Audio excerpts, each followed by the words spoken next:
Praise the lord. యేసు క్రీస్తు ప్రభుల వారి నామంలో మీకు అందరికీ శుభములు. అలసిన వాణిని ఊరడించు మాటలు. సహోదరుడు భక్సింగ్ గారి యొక్క పరిచర్య నుండి సేకరించిన అనుదిన ధ్యానములు. ఏప్రిల్ 11వ తేదీ. ఈ దినవాక్యము: యెహోవా, నీ తీర్పులు న్యాయమైనవనియు విశ్వాస్యత గలవాడవై నీవు నన్ను శ్రమపరిచితివనియు నేనెరుగుదును. కీర్తనలు 119వ అధ్యాయము 75వ వచనము.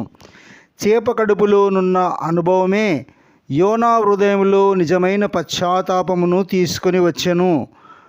యోనా ఓడలో ఉన్నవారి ఎదుటనే తన పాపమును కప్పుకొనలేదు. దేవుని ఎదుట ఏ విధముగా కప్పుకొనగలడు? యోనాలో లోతైన సంపూర్ణమైన పశ్చాత్తాపము కలుగగానే దేవుడు యోనాను ఎక్కడ ఉండవలనని కోరెనో ఆ స్థలములోనే కక్కివేయమని మత్స్యమునకు ఆజ్ఞాపించెను.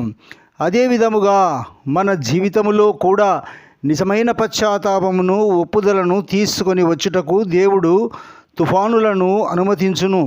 ఆ విధముగా ఆయన ఎక్కడ మనలను ఉపయోగించుకొనగలడు, మనం ఎక్కడ ఉండవలెనని ఆయన కోరునో ఆ స్థలమునకు ప్రేమతో మనను తీసుకొని వచ్చును.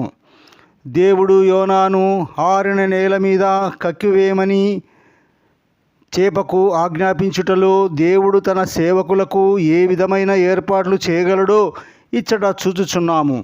యోనా పారిపోయినప్పుడు తన కొరకు కేవు ప్రయాణపు ఖర్చు ఇవ్వవలసి వచ్చెను. యోనా 1వ అధ్యాయం 3వ వచనము. కానీ ఆ మత్స్యము అతనిని ఒడ్డుకు తీసుకొని వెళ్ళినప్పుడు డబ్బు కేవు చెల్లించవలసిన అవసరత లేదు. దేవుడే అతని ఖర్చంతటి విషయమై బాధ్యత వహించెను. ఎంతమంది దేవుని సేవకులు తమకు డబ్బులు లేనప్పుడు ఏడ్చి నిరారోపణ చేయుదురు. ఏదో ఒక విషయంలో అవిధేయత చూపించుట చేతనే వారు బాధపడుచున్నారని గ్రహించరు. వారు పశ్చాత్తాపపడవలేను.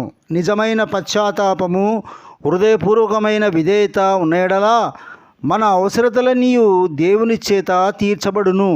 ఎండ నుండి యోనాకు ఆ పందిరి కలిగించిన భద్రత కంటే మరి ఎక్కువైన భద్రత కావాలనని దేవుడెరుగును. దేవుడు సొర చెట్టు ఒకటి ఏర్పరచి అతనికి కలిగిన శ్రమ పోగొట్టుటకై అది పెరిగి యోనా తలకు పైగా నీడనిచ్చునట్లు చేసెను. ప్రేమగల ఆశ్చర్యకరుడు దేవుడు తన కొరకు సొర చెట్టును ఏర్పాటు చేయుటను బట్టి యోనా ప్రభువుకు వందనములు చెల్లించుటలేదు సరిగదా? దేవుని ఎడల అతనికున్న కోపము కొంచెమైనను తగ్గించుకొనలేదు.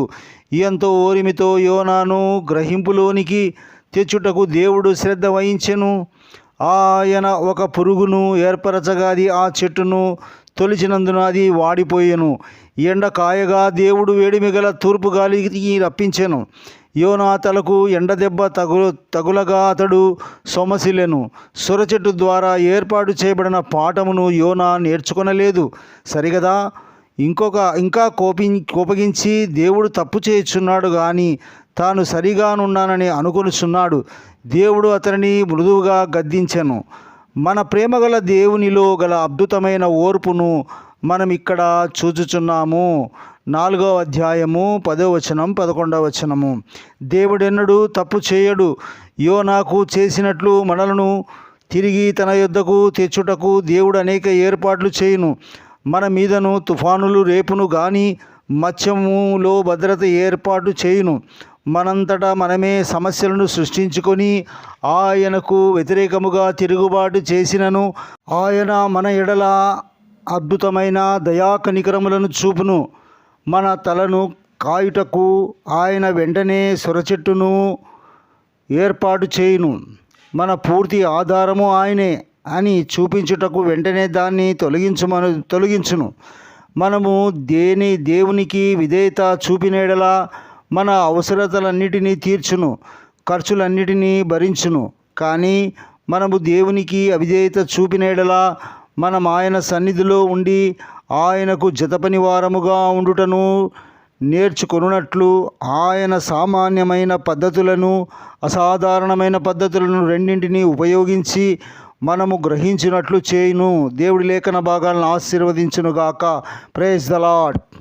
Thank you for watching. మరిన్ని వీడియోస్ కోసము ఛానల్ని సబ్స్క్రైబ్ చేసుకోండి. Praise the lord.